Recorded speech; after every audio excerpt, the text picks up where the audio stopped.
Right, we're now broadcasting live. Well, it is very dark looking in here today. I can see. It's very dark. What's this? Yeah. Well, good morning, everybody. I have some wonderful, wonderful news for you. Do you know that the same power and presence that put the galaxies into their spin, that inspires the acorn to grow into a mighty oak tree, that transforms hatred into love and judgment into compassion, is the same force that works through us 24/7, all the time. This force is on. It can never be shut off. It can never go away, right? We can never, send it someplace else and just skipping us. It's always there. So I just want you to know that. Amazing news. That force is always there. And so with that, we will sing our theme song. I am free, I am unlimited. There are no chains that bind me. I am free, I am unlimited. Right now, right now. I am free, I am unlimited. There are no chains that bind me. I am free, I am unlimited. Right now, right now. And we don't really have any announcements, bless you, but Susan will read us our daily word. Good morning. Our daily word for today is gratefulness. Gratitude is happiness. Gratitude is a state of mind, a way of seeing things, and a spiritual practice. It enriches my life and focuses my attention on the good. Mindfully, I look for and acknowledge every blessing in my life. I am thankful for clean air and water, knowing they are precious. I'm grateful for the love of friends and family. I give thanks that my needs are met, from the basic necessities to my grandest dreams. When I live in gratitude, I tap into the infinite reservoir of divine good. I experience the fullness of life and recognize God as my source. My first waking thought is gratitude, and my final nighttime prayer is thanksgiving. Gratitude is happiness, and I make it my way of life. From Psalm 9:1, I will give thanks to the Lord with my whole heart. I will tell you all your wonderful deeds. Our affirmation again: gratitude is happiness. Gratitude is happiness. That's a wonderful affirmation. Now, does anybody have any announcements? Do you have any? I'm starting a chronic pain group on Mondays at 10. Mm-hmm. And it's a small group, but Okay. welcome to be there for people that want to discuss and talk about their physical pain. Okay. And that happens in Moreno Valley? Yes. Okay. All right. All right. Well, my talk today is called The Game of Life. I read the Florence Scovel Shinn book, The Game of Life and How to Play It. And I loved this book. I loved it. What's funny is I gave it a shot many years ago, and when I started reading it, I just didn't get it. So it was really fun to read it and get all these aha moments from it. Just wonderful. But she says most people consider life a battle, but it's not a battle. It's a game. That's what life is. Life is a game. When I was not even 8 years old, I got the experience of getting to play Monopoly with somebody. I don't even remember who it was, but we didn't know the rules, and so we just gave out all the money. We would decide not to use any houses or hotels, or use all the houses and hotels, and we'd go around the board like 3 times and be done, right? And we would all just win and whatever. But then, when I was 8 years old, we got to stay here in Redlands and babysit my cousins because their parents were gone on some kind of trip. Well, my older cousin taught me how to play Monopoly, like the real way. And we would sit there, like several evenings we did this, and it would turn into a 2 or 3 hour game that we never actually finished. But it was so much fun, finally learning the rules and getting to play the game in a whole different way. So we want to learn the game of life, right? When Florence says that some people think that life is a battle, That's something that we've heard. We've heard people say life is a battle, life is hard, love is a battlefield, right? We've heard all that before. Well, it's only a struggle because we don't know the rules, right? We want to know the rules to do something. If we want to make a cake, we'd want a recipe, right? We can't just throw a whole bunch of stuff in a bowl and expect a cake to come out of it. We want the recipe, right? Just some flour and sugar and eggs and a boot. I mean, that won't be a cake. That won't be a cake. We want the rules. So we're here to play this game. We want the rules to this game too. Now, Christ taught that this game of life was all about giving and receiving. Okay? Giving and receiving are what we're doing all the time. And we're doing this with our thoughts. And where our mind is will tell us what it is that we're giving and receiving. And we're always going to feel exactly what we're giving. That's how we receive it. Okay? Everything comes through us. So if we're giving out judgment, we experience the judgment. We feel the judgment because it has to come through us when we give it out. I've had the experience of judging another person, and they didn't know I was judging them, and so they didn't feel anything, right? It's me. I was the one who felt all the judgment. I was the one who felt all that unpleasantness, right? Love, when love comes through us, because we're loving somebody else, we're feeling the love that works through us. That is why you can have partners who are married for 20 years, and one partner thinks they're deeply in love, and the other partner says, I want a divorce. I just don't love you. It's because the one person felt all the love in the marriage because there was so much love pouring forth through them. Okay? So we experience everything that comes through us. This is how we receive it also. So if we're giving it out, we're receiving the feeling of it because it has to come through us. And that all has to do with where our head is at in the world, right? Because we have perceptions of things. We have an idea of how things are working. And we have our own ideas of what really is happening around us, right? But it's always our perception. And so if we're giving out love, that will depend on how we're seeing the world around us. If we're giving out judgment or criticism, it's because of how we're seeing the world. In the book of Proverbs, it says, "Keep thy heart with all diligence, for out of it are all the issues of life." I know this is one of the verses I repeat so much because it is a fundamental rule for playing this game of life. Out of the heart are all of our issues. And during the time that this verse was written, people believed that we thought through the heart, right? There was not a mind or something, right? It was all done in the heart. Well, we know now that the heart does have intelligence, okay? And so we guard the heart, or our imagination, okay? How are we thinking? That's where all the issues of life come from how we're thinking.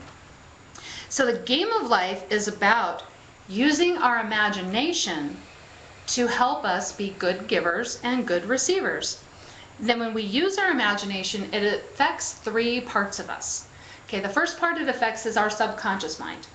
And the subconscious mind, that's where all the stuff is that we don't know about. Okay? The subconscious mind has all the programming. Whether it's good or bad, it's in the subconscious mind. Our conscious mind is our perceptions of what is happening right now. And so we may say that we're given a great opportunity, right? But our conscious mind will tell us, no, you can't do that, right? And we don't even know why we can't do that. It's just there's some old programming in the subconscious mind, though, that's directing it, okay? And then we have the superconscious mind. The superconscious mind is where we are connected to God. The superconscious mind is the universal consciousness. It's divine mind. Okay, and so the divine mind, it's within us as well as all around us and everywhere present. Now the reason our imagination is so important, guarding our heart, right, with due diligence is so important because our imagination, first of all, affects our conscious mind. Then it programs the subconscious mind. The subconscious mind then gives direction to the divine mind. Okay, so our imagination helps us to believe in ourselves, to trust in ourselves, so that that program goes into divine mind. Okay, so the good that we're bringing through us, well, it's good and it feels good. So we're good at the game of giving and receiving because it starts with our imagination. Now, Florence talks about rules to this game, okay? And the first rule is to understand there really is a law of prosperity. And it has to do with God being the source of our supply, and God is everywhere present. With God, all things are possible. So God is the source of our supply, and God is everywhere present, and God is unlimited, right? Everywhere present, unlimited. This means that our supply is unlimited. We can't limit our supply, right? If God is unlimited, we cannot limit the supply that God creates for us, right? We can imagine it's limited, but we can't actually limit it. So what works through us all the time is unlimited in its nature. And that's what we're supposed to be bringing through us, is this unlimited nature. That's what makes the game successful. Okay, is feeling that unlimited part of ourselves working through us. The prophet Isaiah said, "My word shall not return unto me void, but shall accomplish that whereunto it is sent." What he's saying is, what I say, it doesn't just do nothing. What I say, it goes out and it does something. This is the power of our word. Our words start the creative process. We feel it in our imagination. Okay, what is it that we're talking about? That's coming from our imagination. Whether we're talking about good news or bad news, right? It's coming from our imagination. So we use our words because it helps us to focus in on what's going on in our imagination. We want to start creating all goodness coming through us. So we're going to start with our words. What are we saying all the time? Okay, we ask, we believe, we receive. Asking, that's the first part. What are we putting out there into the divine mind? What are we asking for? What we're asking for is just what we're talking about all the time. Okay, divine mind recognizes commands. It doesn't recognize questions. It just recognizes the commands and the feelings. So we ask for it and we believe it, so we prepare. Now, do you know we can only receive what we feel we are capable of receiving? That's all we can receive, is what we feel we are capable of receiving. How big is our cup, right? How big is our cup? I know one time one of my girlfriends and I were talking about how a long time ago our prayer used to be, "Oh, just give me enough every month to get by." Right? Has anybody here ever said that? Just give me enough every month to get by, and then that's all that comes, right? Hi there. Okay, now every idea that has ever come into this world has come through somebody. Okay, now if we're only capable of receiving what we believe we can receive, then something small could come through us or something big could come through us. Now there are some people who they give us the demonstration that they're really good at receiving big ideas. Okay, like Steve Jobs from Apple, right? He received big ideas, right? And we know that if it's been done, it can be done. So every big idea has come through somebody, right? Because they were ready to accept a big idea, okay? A big demonstration. One of the other aspects of, the aspect of this game then with the power of our word is important. We're using our words all the time. Now there's a saying that we should only use our words for 3 things. We should only talk about 3 things: healing, blessing, and prospering. That's all good news all the time, isn't it? Because when we're using our imagination, and the imagination is guiding our words, it is reprogramming our subconscious mind. That activates the divine mind. Now, if all we're talking about is healing, blessing, and prosperity, then we're in pretty good shape, because we're programming that into our subconscious mind, and it's activating divine mind, and then that's what's going to be working through us. We're unlimited beings in a body. That means we're always connected to that source. We're always connected to divine mind. Christ is within us. Okay, Christ, we're never separate from Christ. We're never separate from our Father in heaven. It's all inside of us all the time. So we're always creating. We do this with our words. And our words are inspired by our thoughts, which are triggered in our imagination. So we need to listen to our words. This is really important. What are we talking about all the time? Now, I know when I first started paying attention to this, it was easier for me to look around and see what people I knew were talking about all the time, right? Because I could be like, oh, you're always just talking about this, or oh, you're always talking about that, right? It was so easy to see it in other people. And so I looked at myself, and I want to know, what am I always talking about? What am I always, like, what kind of point am I trying to get across with people, right? What am I sharing? So what am I talking about? If we are always talking about prosperity and blessing and well-being, we are just going to be doing so well. But what happens if we talk about disease and poverty, death, lack, limitation? We're basically believing in two powers. We're believing in God being all good and unlimited, and we're also believing in limitation. Well, they contradict each other, right? You can't say, oh, I believe in God and God's unlimited and God works through me and God is all good and that's all there is. Oh my God, but I'm scared to death of this thing, right? Because we wouldn't be scared to death of this thing if we really were totally buying into the idea that we're unlimited being in a body and that God is unlimited. That is why Jesus said it was important for us to keep our eyes single, because we cannot serve two masters, right? We cannot believe that God is an unlimited source working through us. At the same time, we're believing in lack and limitation, okay? Because we're seeing God as limited. If we see lack and limitation, we're seeing a space where God is not. And that's limitation for us. We can't act like an infinite being in a body if we are worried about outcomes. And I felt that. I'll lay in bed and worry and worry and worry. I'm like, what am I doing? What am I doing? Thank you, thank you, thank you. Now this is where the law of non-resistance comes into play for us. And non-resistance, we talked about that in the course today, but it is so important for us in the game of life.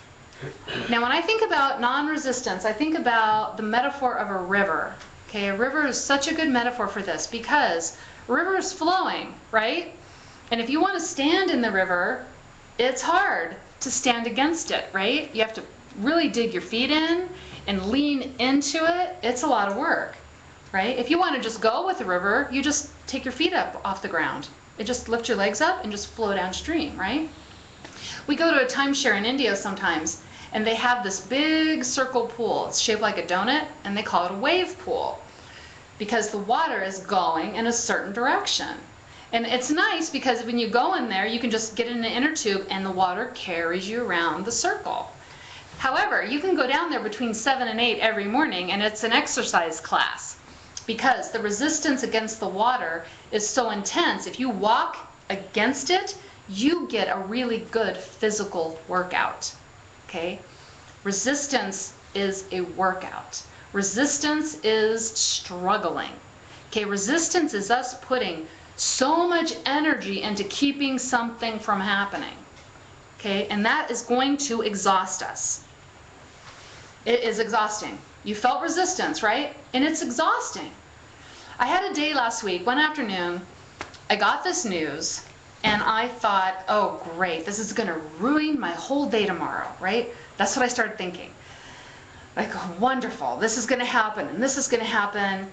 Well, I went to bed that night, and I could hardly sleep. I get up the next morning, and I'm like, great, I just know that all this is going to happen, all this is going to happen. But I really could feel the resistance, and I was like, I don't like how this feels. I really need to redirect my thoughts. I want to be in a place where I'm buying into the idea that I'm an infinite being in a body. And I'm getting ready to take my kids to school, and I'm thinking, okay, what affirmation am I going to use? What is that affirmation going to be to start turning this around? Well, Florence, in her book, The Game of Life, she uses some really neat affirmations. And one of them is, infinite spirit, open the way for, and then you just put whatever you want in there, right? So I decided, okay, I'm going to do that. Infinite spirit, open the way for my true abundance. Because for me, true abundance represents all goodness, okay, all goodness. And then I said, infinite spirit, open the way for me to be the brightest version of myself, okay, the brightest version of myself, which to me means expressing my divine pattern, okay? And so I said this. So I took my kids to school and I said it out loud all the way home, right? And then I started thinking, okay, God is everywhere present. So that means that if I have to do this thing that feels so unpleasant to me, God is still present in the situation, and I'm asking God to guide me toward expressing my brightest self. And it may be that moving through this unpleasant situation is the way I get that, right? I'm limiting how God works if I'm saying, no, I don't want to do it that way. I want to do it this way. This way's easier. This way's prettier. This way's more enjoyable. This way smells better, okay? I'm limiting how God can work through me. So when I can get myself to a point where I can look at this unpleasant, inharmonious situation and say, well, maybe that's where God wants me to be. Maybe I'm going to discover something tremendous. Maybe it's going to be so big, it blows my mind. And then it never even happened. I had the easiest day ever. It was amazing. But I got the most amazing lesson out of just worrying about it, right? Because I was so resistant. The struggle exhausted me. Okay, absolutely exhausted me. Open my way to true abundance. There is a reason that our spiritual teachers love to say, what you resist persists, right? Because you keep resisting, you keep having to put all this energy into it. But the resistance comes from us seeing two powers instead of one.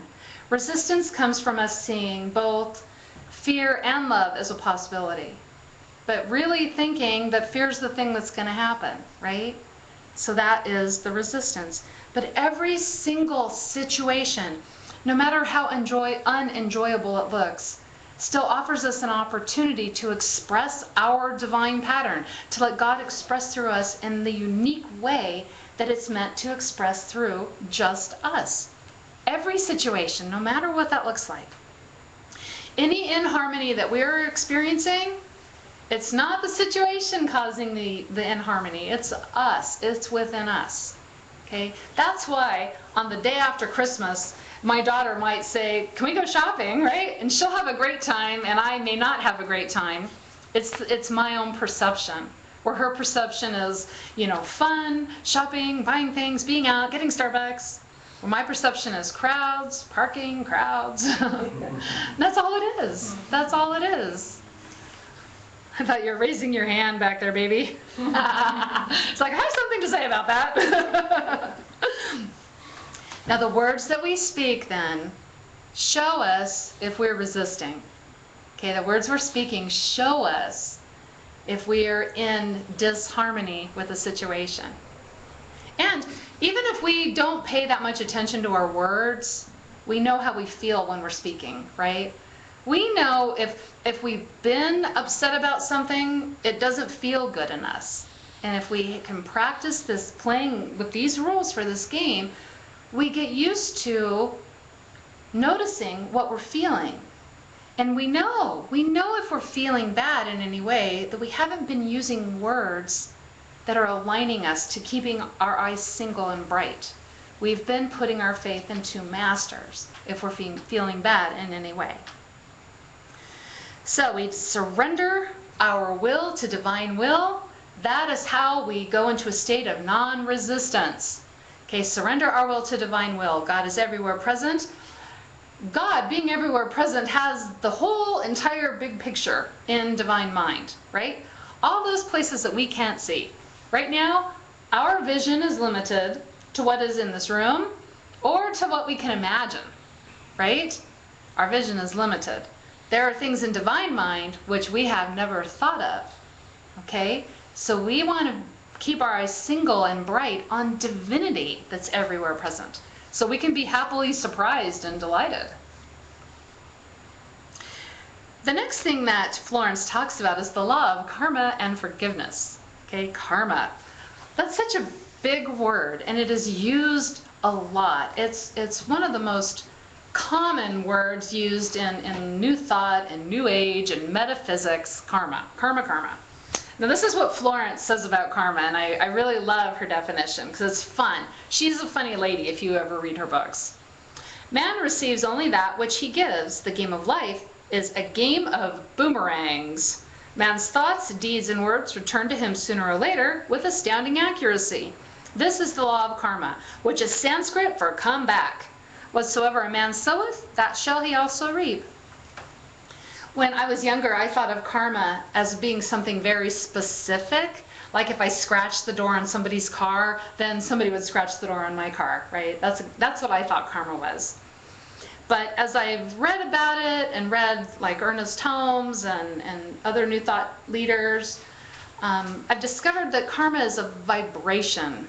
Okay, it's a bad feeling that matches another bad feeling, or it's a good feeling that matches another good feeling. Many years ago, like in the year 2000 or 2001, I was in a book club and we were reading a book on the law of attraction, and there was a girl in this group, and we were talking about the law of attraction and focusing our minds to draw wonderful things into our life, right? And she went on this tangent about Donald Trump, that for some reason he was in the news back then. And she just went on and on and on about how awful he is and how he doesn't deserve the money. And if the law of attraction really worked, why is he so rich, right?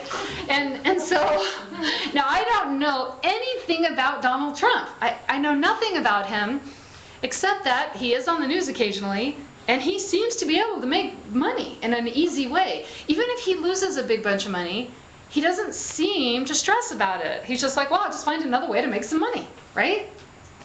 But what I knew about this gal in my class was that she was a very critical person. But she was not nearly as critical to other people as she was to herself.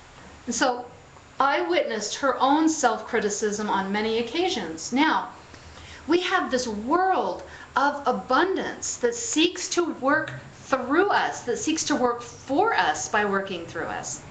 If we have a critical mind, and we're always getting on our own case about things, and we're down on ourselves, how is that abundance supposed to move through us, right? That's karma.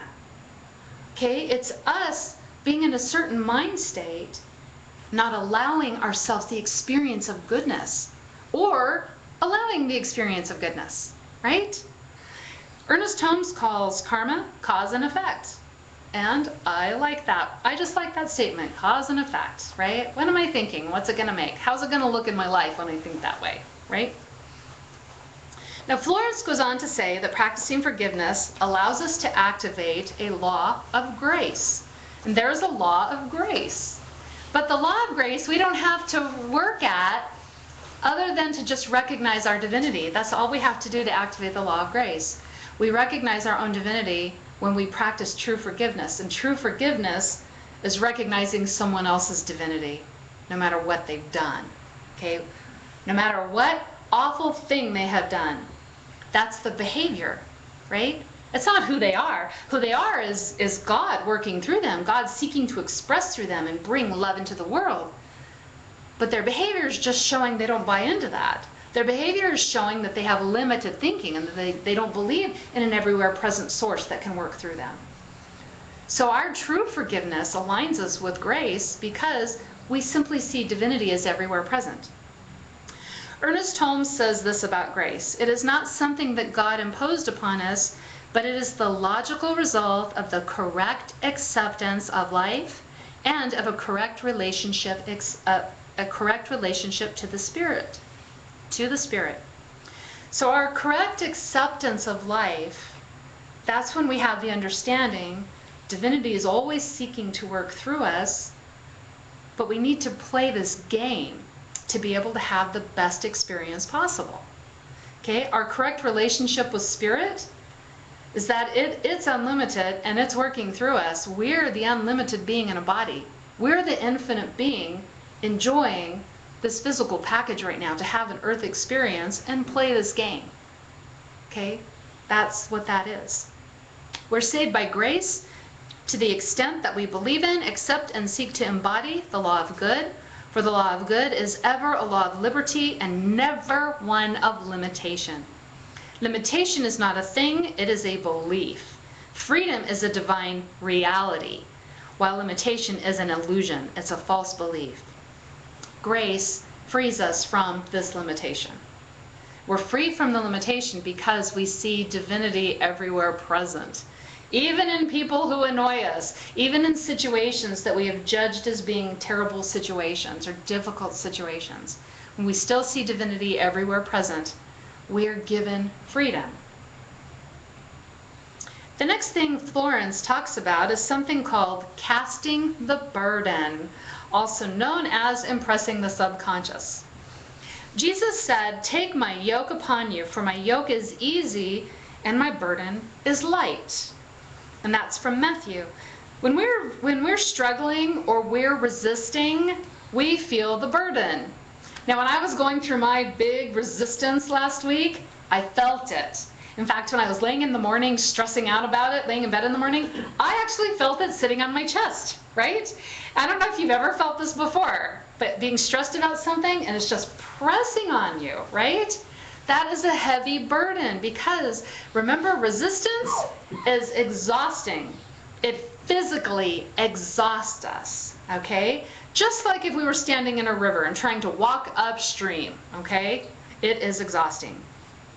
Now, Jesus' burden was very light because he had completely surrendered his will to divine will. He had completely surrendered to the idea that he was an infinite being in a body, that we are all infinite beings in a body, that God, the Father, okay, divine mind, whatever you want to call this source, is present inside of us in heaven. Okay, heaven is in here, the Father is in here.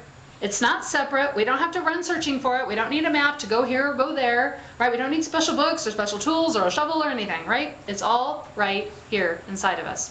Jesus had completely surrendered to that idea. He understood the game of life. He let that indwelling spirit work through him, and he trusted it.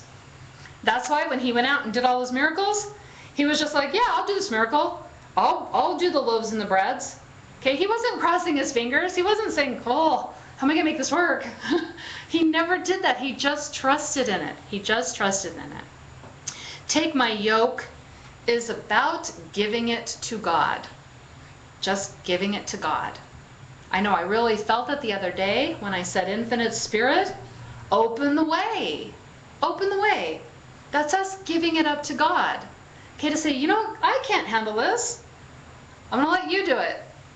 Right? This force put the galaxies in their spin, right? And yet it can't help us to, you know, get this or this or this done. Is there any problem that we have that takes as much energy as putting a galaxy into an orbit? Any problem? Any problem? I'm open to hear. Okay. So taking the yoke is about giving it to God.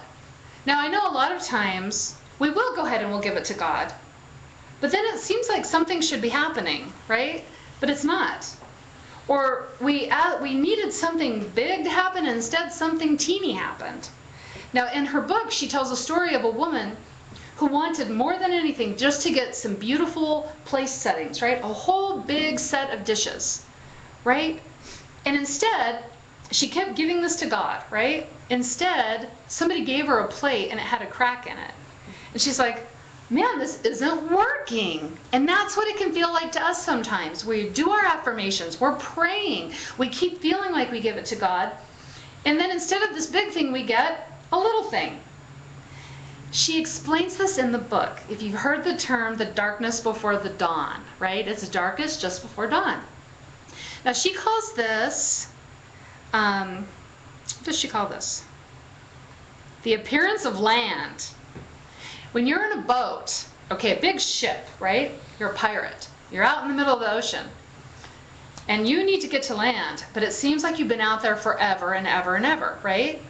The appearance of land is when they look over the side of the ship and they start seeing sticks in the water, okay? But they can look and they still don't see land on the horizon.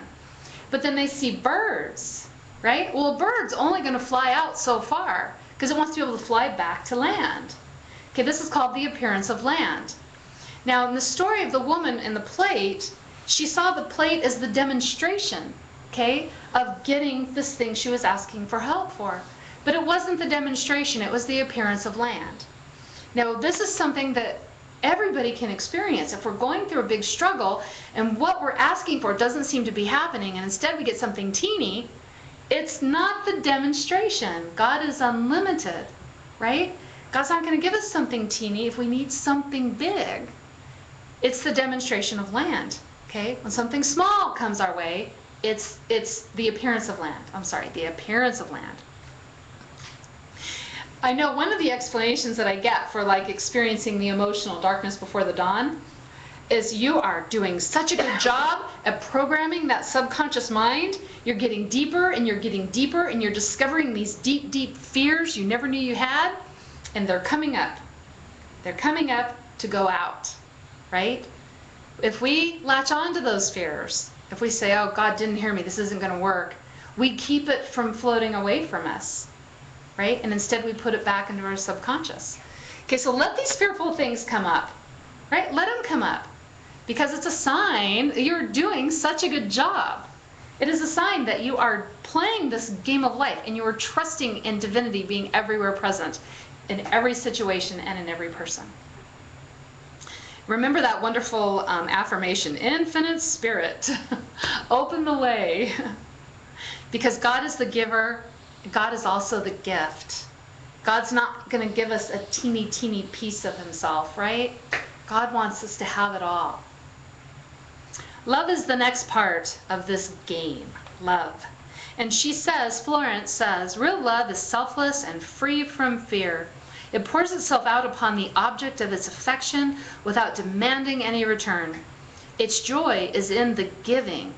Love is God in manifestation and the strongest magnetic force in the universe. Pure, unselfish love draws to itself its own. It does not need to seek or demand. Love is the biggest thing that we can do for ourselves, because all we have to do is see divinity is everywhere present. All we have to do is see every person just like God sees every person. Okay, it's a perfect expression. No matter what the experience is, no matter what form it's taking, no matter what the behavior is, inside of that behavior is the perfect expression of God, waiting to bloom into a perfect expression. And that is perfect love. In the book of John, 1 John, he says, there is no fear in love, but perfect love casts out fear. Because fear is tormenting. He who fears is not made perfect in love. Okay, fear is the seed of every disturbing emotion that we have. If we're worried, there's fear underneath that. If we're angry or frustrated, there's actually fear underneath that. And we know every time we felt angry, frustrated, annoyed, worried, it is a tormenting emotion, isn't it? It's tormenting. It is a struggle. It's resistance. And we feel that. We feel the pressure inside of us when we are experiencing that, because it's a torment.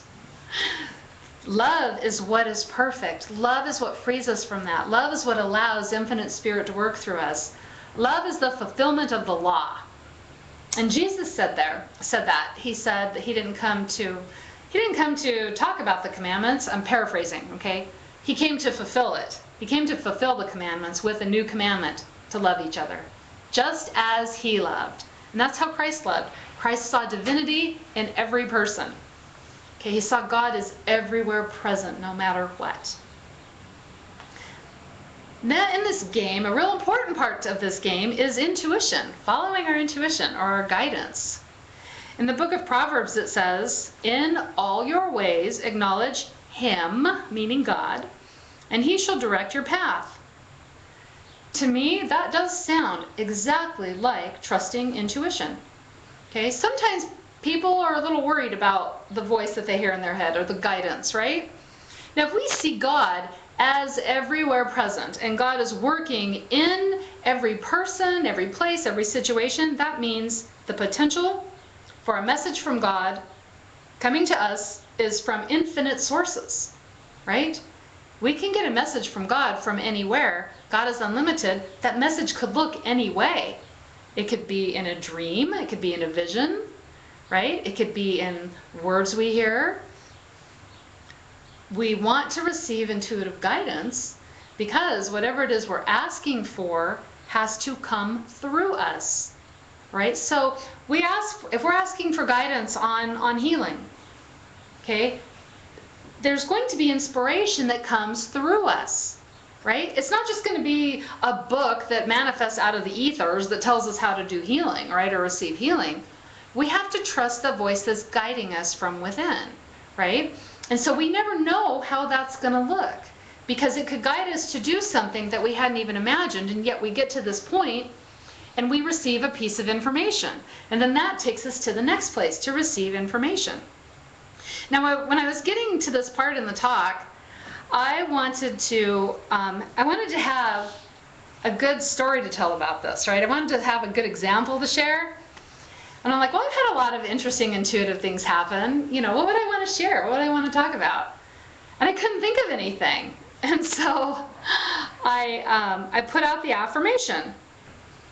I said, Infinite Spirit, open the way for me to receive a fun, intuitive story from my own experience so I can put right there in my sermon. And I pointed at my computer, right, in the little blank space, right, where the story needed to go. And then I said this or what did I say? I said this or something better, whatever is mine by divine design. And that just came to me, right? I was like, wow, I really liked how that sounded. This or something better, whatever is mine by divine design. So I wrote it on my whiteboard, okay? Now, something that you didn't know about me is that several months ago, I started a program called 33 Days of Conscious Awareness. Well, Jeanette knows, but all it is it's a simple newsletter that goes out once a day for 33 days and just gives a little paragraph, something to think about to bring more conscious awareness, right? Well, a little while back, I decided I want to do another program similar to that, but call it 33 Days of Joy. All right, but I hadn't been getting any good ideas on how I was going to do that. Now, when I came up with this or something better, whatever is mine by divine design, and I saw it on that whiteboard, it immediately started a train of thought to get me started on my 33 days of joy. Okay, so that was my intuitive guidance on something else that I hadn't even been focusing on, right? So that's what our intuition does for us. It guides us in a direction that may seem crazy, right, or unexpected, but it is taking us somewhere. See, intuition is a spiritual faculty. It doesn't explain anything, it just points us in the right direction. That's why it feels like when we're trusting that divine guidance that's coming through us, we only get to take one step at a time. We never see the whole picture, and we never get confirmation that it's going to make our lives better forever and ever and ever. It never gives us the promise that if we just do this one thing, we'll never have to do anything ever again, right? Intuition is trusting that force that works through us and just taking it one step at a time. Well, you know what? When you leave here today and you go to the parking lot, you're going to take one step at a time, right? There's nobody in this building who can get from here out to the parking lot in a huge giant leap. That would be very uncomfortable, okay? Everything for us is about taking one step at a time. Now the next part of this game is the denials and affirmations. Denials and affirmations. When we keep affirming something, it keeps getting impressed in our subconscious mind. However, we have to choose right. Okay, we have to choose the right thoughts. And that doesn't always happen. We have things impressed in our subconscious mind that don't serve us. Any thought of lack or limitation that's impressed in there. Any go-to thought that we ever have, oh, I can't do that. Oh, I'm not smart enough. I'm not tall enough. I'm not capable of doing that. That is lack and limitation programming incorrectly put into our subconscious mind. Now the denial, what the denial does is simply denies our limitation. It's not denying the state of the world or something big like that. It's not saying, well, I'm really, really worried. No, I'm not worried. I'm not worried. We are spiritual beings having a human experience. And so there's all this human stuff happening on the earth plane. If we're worried about something, we're worried about something. How denial fits into this is simply to say, well, I am worried about this because of this. However, that's not who I really am. Okay, this fear is part of my bad programming that's not serving me as the unlimited being that I am in a body. Okay, that's all the denial is. It's not part of our original programming. Who we really are is the unlimited being in a body. Who we really are is a channel for God to work through, to express through us and bring love and goodness into this world. That's the truth of what we are. So we're just denying our limitations because they're not who we are. And we affirm what will allow us to best express the indwelling spirit. Okay? Then we have perfect self-expression or divine design. That is what we were put here to do. The perfect self-expression is our destiny, to allow God to express through each one of us in a unique way. That's why we all look different, right? We all have these different things we like to do. We have different books that we like to read, different TV shows, different places we like to go walking. Okay, it's because we're each a unique expression. However, the divine design for every single one of us is similar in that it is all about living life as the brightest version of ourself. However that looks. What is the brightest version of ourself? Whatever that is, it's already held as a perfect idea in divine mind. And remember, we have access to divine mind already, right? Our subconscious mind is constantly putting information or thoughts to be created, right? So we already have access to divine mind. When we use all these tools in the game of life, then we start playing the game in a way that helps us to have this perfect self-expression come through us. It is just waiting for us to recognize us, right? There is a fun saying. Thomas Edison was searching for a way to harness electricity, right? No, electricity was seeking to be harnessed by Thomas Edison. Okay, that's what really happened. Because that was his unique expression, to bring a fun invention into the world, right? To bring an invention that would show every other person on this planet what we're capable of doing. We can allow unlimited expression to work through us. That is what we're capable of doing. We're not all meant to work with electricity, right? We're not all meant to work with the periodic table of the elements, okay? But we're meant to do something, and if one person did it, that means everybody can do it. Rumi even said that, the poet Rumi, what you seek is seeking you. Perfect self-expression is seeking to work through us, and we do this by practicing the presence of God. We practice the presence of God by playing this game. Now we're here to bear witness to that indwelling spirit that is within us. We bear witness by walking the walk. Okay, we bear witness by practicing all this stuff. That is how we get to our destiny, to express the brightest version of ourselves, to let that divine, unique pattern work through us. Okay, fate is when we come from limited thinking and we're serving two masters. When we are on the path of fate, we're taking whatever the world is willing to hand to us. And that's always going to be limited. That is always going to be so much less than what God has to give us. Our destiny is always to express the brightest version of ourselves, not be handed something, right? Not be just handed a little thing that we have to say is good enough for us.